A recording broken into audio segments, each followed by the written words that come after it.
您是不是也觉得家里的砂锅很容易就被烧裂了呢？新砂锅别直接用，它和铁锅一样，开锅开得好，后期使用感就好。今天教您正确开锅方法，砂锅不开裂不串味。大家好，欢迎来到美食彩味，建议大家收藏哦。在使用砂锅煮食之前呢，一定要先清洗干净，去除表面的灰尘和杂质。这里我们加入洗洁精，再加入少许的白醋，加入清水，我们用抹布把砂锅擦洗干净。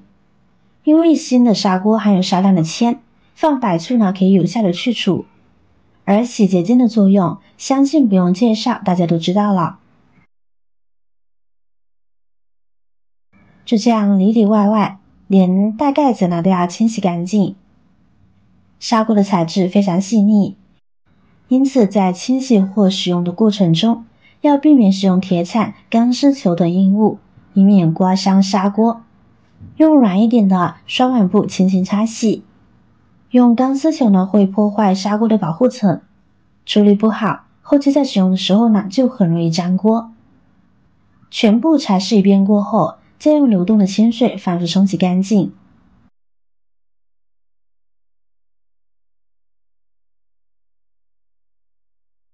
接下来用干净的毛巾或厨房纸巾擦干表面的水分。清洗过后，砂锅使用之前呢，一定得把水分擦干，这样烧制的时候呢才不容易开裂。那为了保持砂锅的长久耐用和良好的使用效果，我们还需要学会一些砂锅的保养技巧。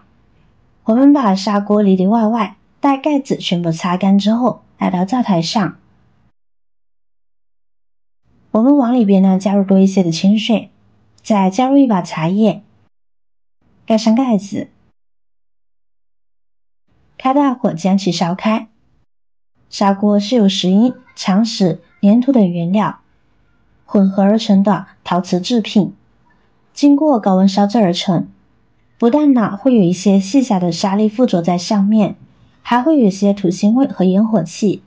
所以清洗过后呢，我们先用茶叶来煮一煮，因为茶水有吸附作用，可以去除砂锅的土腥味和烟火气。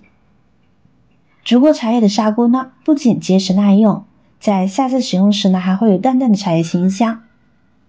煮沸过程中，记得把盖子也盖上，利用茶水的蒸汽呢，也可以把盖子上的味道去除。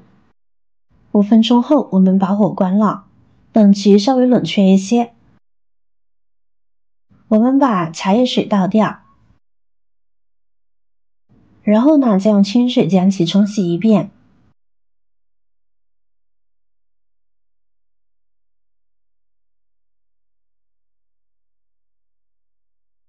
清洗干净，我们再次把砂锅擦干。无论是开锅还是平时使用，记得每一次清洗过后呢，都要给它擦干净，这样后期呢才不容易开裂。接下来呢，再次回到灶台，我们往里边呢加入多一些的清水，盖上盖子，先小火加热，再大火烧开，这样可以避免忽冷忽热破坏砂锅内部主质。水开后，我们往里边呢加入1碗大米，转中大火开始熬制。在水烧开之前，记得用勺子轻轻搅拌，防止米粒沾地。砂锅在使用之前，建议大家先熬一锅米粥，相信大家都没有这样做过吧？由于砂锅呢是用米为原料制作的，就算处理的再怎么好，都会有一些细小的缝隙，所以砂锅呢第一次使用时，最好用来熬粥或者是浓淘米水，以堵塞微细孔隙，防止使用过程中渗水。就一直熬到大米黏糯出米油。这样做还可以让砂锅的表面呢形成一层油膜，防止砂锅在使用过程中粘附食物。在以后使用过程中呢，也不会容易开裂，大大增加了砂锅的使用寿命。烧开之后呢，转小火盖上盖子，煮半个小时左右。就是米粥稍微溢出来一点也没有关系，这样还可以顺便呢把盖子也处理一下。米粥煮好以后呢，关火等其冷却，然后把米粥先放一边。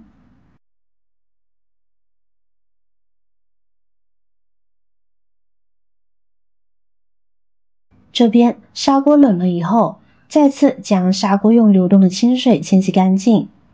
同样呢，不要用钢丝球，用软一点的刷碗布或者是海绵布，里里外外全部洗净。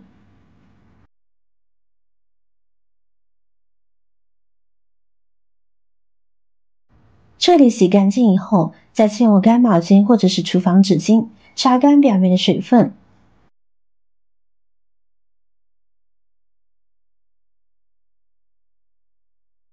然后呢，在砂锅里边呢加入少许的食用油，再用刷子均匀的刷开，刷少许的植物油，浸润12个小时以上，这样砂锅呢就算开好了。它刷上了一层油，这样呢能够起到一个保护膜的作用，从而砂锅用起来也更加的光亮。不出意外呢是不会裂开的，而且炖东西也不容易粘锅。亲爱的朋友们，制作视频不易，您的每一个留言和每一个点赞、关注都是我前进的动力。如果觉得我的视频对你有帮助的话，请您给我点个赞吧，感谢您的支持。接下来给大家总结一下，使用砂锅的时候，冷锅加冷水，热锅加热水。清洗砂锅呢，一定不要用钢丝球。使用之前一定要擦干砂锅表面的水分。由于砂锅呢是用米为原料制作的，就算处理的再怎么好，都会有一些细小的缝隙，所以砂锅呢第一次使用时，最好用来熬粥或者是浓淘米水，以堵塞微细孔隙，防止使用过程中渗水。这样做还可以让砂锅的表面呢形成一层油膜，防止砂锅在使用过程中粘附食物。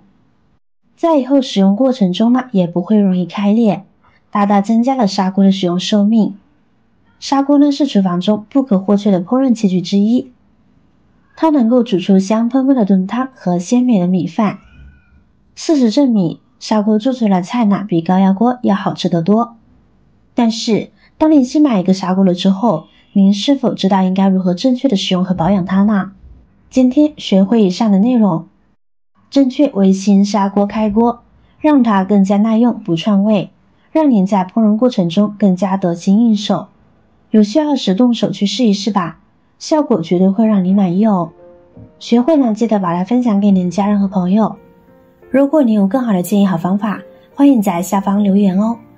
您的留言和分享可以帮助到更多有需求的人哦。点击我的视频头像，还可以观看更多的美食和生活技巧。每天呢都会分享不同的精彩视频，别忘了关注我哟。感谢您的支持，我是瑶瑶，我们下期再见啦。